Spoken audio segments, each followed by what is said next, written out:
Dr. Nightechoes.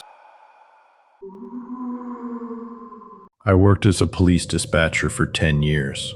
Most calls are boring or loud. One night was different. An elderly woman called from her home. She was in a wheelchair and could not move fast.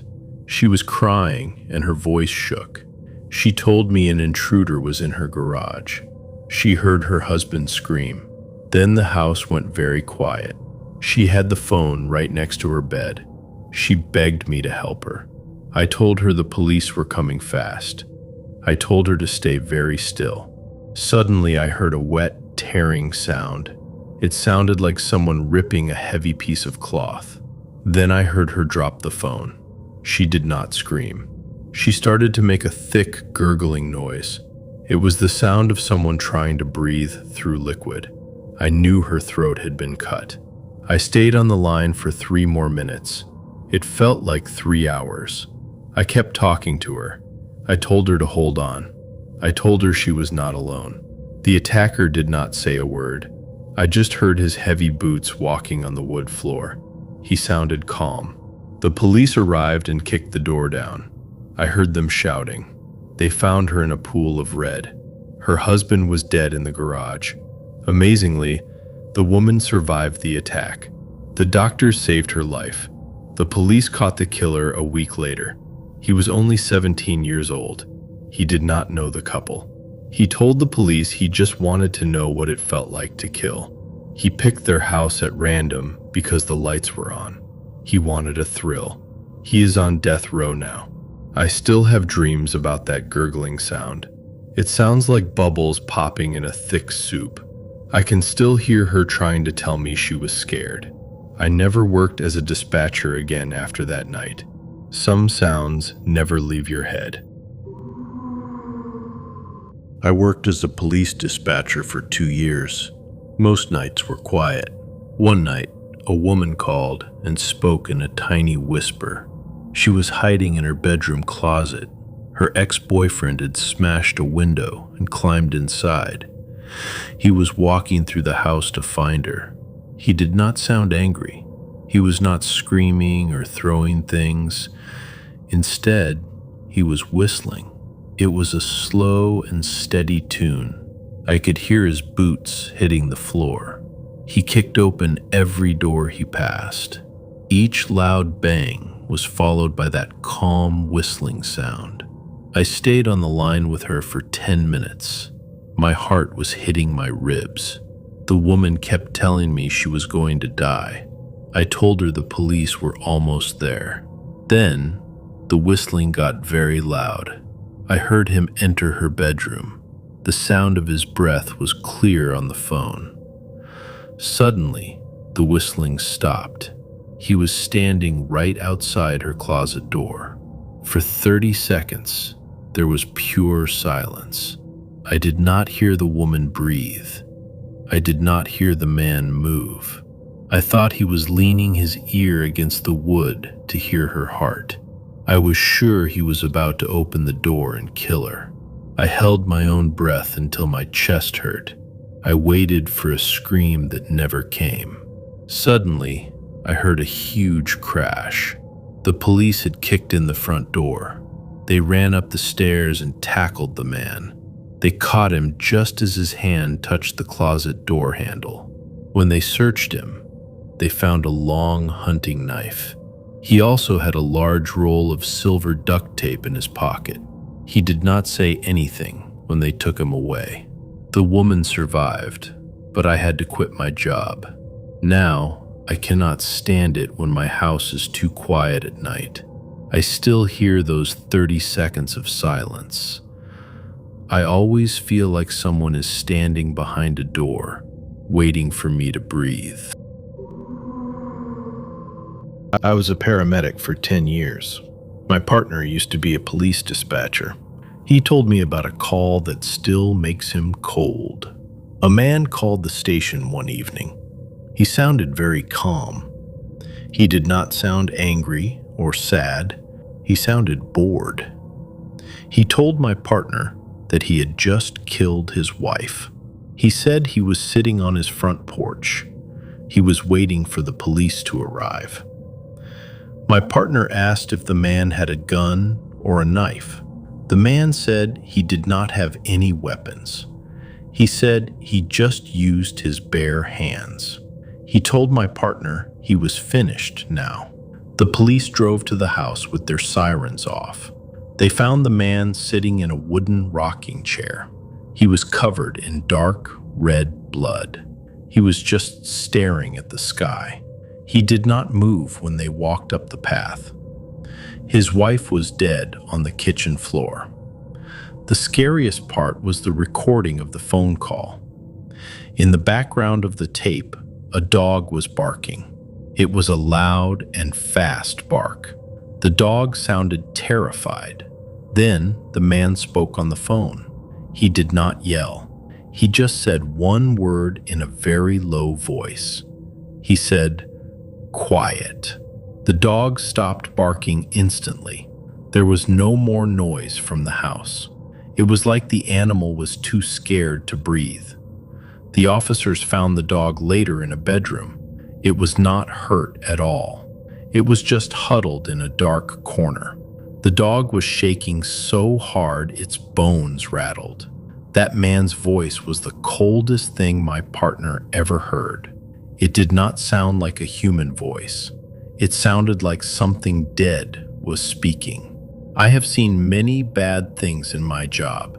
I have seen blood and death, but I never want to hear a voice that can make a living thing freeze like that. I shadowed a 911 operator for a few days. I wanted to see if I could do the job. One afternoon, an 8-year-old boy called the station. He sounded very small and confused. He said his big brother had been in the bathroom for an hour. He said there was no sound coming from behind the door. The boy had been knocking for a long time. He was on the phone with us when he decided to get inside. He was a small kid, but he managed to break the lock. I heard the wood splinter over the line. Then there was a heavy thud. The boy started to scream. His brother was dead. He had hanged himself from the shower rod. This happened in a very small town where everyone knows each other. The operator looked at the history of the house on her screen. Her face went pale. Exactly 1 year ago, the older brother had called 911 from the same house. He had found their mother dead in her bed. She had taken too many pills to end her life. Now, the same thing was happening again to the younger child. The cycle of death had come back for the family. The sound of that 8-year-old boy crying was the worst thing I have ever heard. It was not a normal cry. It was a high, thin wail that sounded like a wounded animal. I stayed on the line while the police drove to the house. The boy kept saying his brother's name over and over. He kept asking why his brother would not wake up. I could hear him shaking the body. The silence from the brother was heavier than the screaming. I realized then that I could not handle this work. I decided right there that I would never become a 911 operator. Some people can listen to that pain and keep going, but I am not one of them. That boy's voice still rings in my ears when I am alone in my own house. I work at a call center with a woman who was a dispatcher in the 90s. She told me about a call that she can never forget. A very young boy called 911 in the middle of the night. He was maybe 6 or 7 years old. He sounded very scared and confused. He told her that the man in the ceiling was leaking. At first, my friend thought it was a joke or a broken water pipe. She asked the boy to explain what he saw. The boy started to cry. He said the man was leaking red juice all over his bed. He said it was sticky and smelled bad. The dispatcher sent the police to the house right away. They climbed into the attic above the boy's bedroom. They found a man lying directly over the boy's bed. He had broken into the house a few days before to hide. He had died up there from a medical emergency. The attic was very hot, and the body had been sitting there for a long time. The floorboards were old and had small cracks in them. The fluids from the dead man had started to soak through the wood. It was dripping down onto the child while he was asleep. The boy had woken up covered in the remains of a stranger. The police had to carry the boy out of the room. He did not understand that the juice was blood and decay. He just knew his bed was wet and red. I still think about that story every time I see a small door in a ceiling. I think about how quiet that man must have been while he was alive in the attic. I think about the boy waking up in the dark to a slow drip hitting his face. Now, I always check the ceilings of every room I sleep in. I look for any dark stains on the white paint. Some things stay in your mind and change how you see the world. I worked in EMS for several years. My friend was a dispatcher, and he played a recording for me that I will never forget. We were called to a farm about 30 minutes outside of town for a shooting. A father had lost both of his parents in the same month.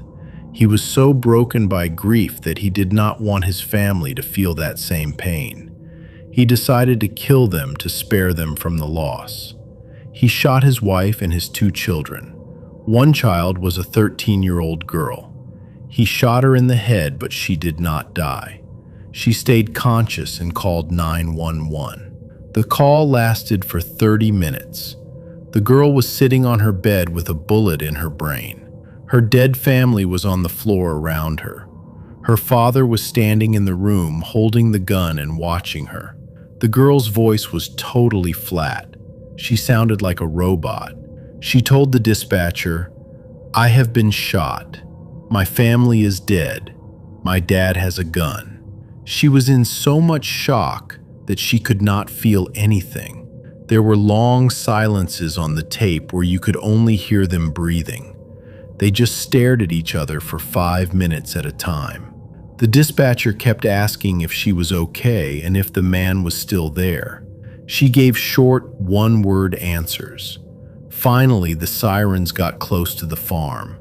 I was in the second ambulance pulling up the driveway.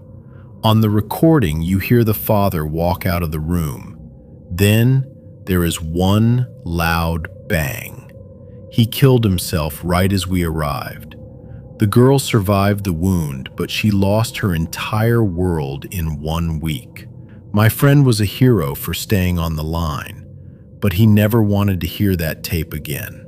I decided that night that I could never work in dispatch. That monotone voice is the scariest thing I have ever heard. I worked as a police dispatcher for 5 years. One night, a woman called and spoke in a tiny whisper. She was hiding in a dark corner of her home. She had her infant baby pressed against her chest. She was terrified that the baby would wake up and cry. I could hear her breathing very fast. While I was taking her address, I heard a door creak open on her end. A man's voice came through the phone. He was very close to her. He said, "I know you were in here, Sarah." The woman on the phone froze. I knew her name because it was on my screen. Her name was not Sarah. This man had broken into the wrong house. He stayed in that room for a few minutes, but it felt like hours. He kept talking to Sarah in a low, angry voice. He told her how he was going to punish her for leaving him. The woman hiding never made a single sound. She was so still that I thought the call had disconnected. I could only hear the man's heavy footsteps moving around the furniture. He was looking for someone who was not even there. Finally, the police arrived at the house. I heard a loud crash and a massive struggle. The officers had to fight the man to the ground. It turned out the guy was high on PCP. He was carrying a long piece of rope and a large butcher knife. He had no idea where he was. The woman and her baby were not hurt, but they were shaking with fear. I think about that call every time I lock my front door. It is terrifying to think that a stranger could hunt you down by mistake. He was ready to kill a woman he had never met before. I still wonder what happened to the real Sarah. That caller was just a ghost in her own home, waiting for a killer to find her. I worked as a 911 dispatcher for a few years. One night, a young boy called the line. He sounded very tired and very sad. He told me he was going to kill himself. I talked to him for a long time to keep him on the phone. I was waiting for the police to reach his house. Suddenly, the line went silent. He had hung up on me. I felt a cold knot in my stomach. I called the number back immediately. A woman answered the phone. It was his mother. She did not sound worried that I was calling. She sounded very annoyed. I asked her to go check on her son right away. I stayed on the line so I could hear what was happening. I expected to hear her scream or cry for help. Instead, I heard her start to laugh. She walked into his room and began to make fun of him. She called him names and told him he was weak. Then, she called his siblings into the room. She encouraged the other children to mock him too. They all stood around him and joked about his pain. It was the most disturbing thing I have ever heard. There was no love in that house. The police arrived a few minutes later and took control. We found out that the mother and her boyfriend were abusing the children. They were hurting them every single day. I heard later that all the kids were taken away from her. The part that haunts me is the mother's voice. She had no emotion at all. She mocked her son while he was trying to die. She sounded like she was talking to a dog she hated. I had to quit my job shortly after that call. I still hear her cold laughter when I am in a quiet room. It taught me that some monsters do not hide under the bed. They are the ones who are supposed to keep you safe.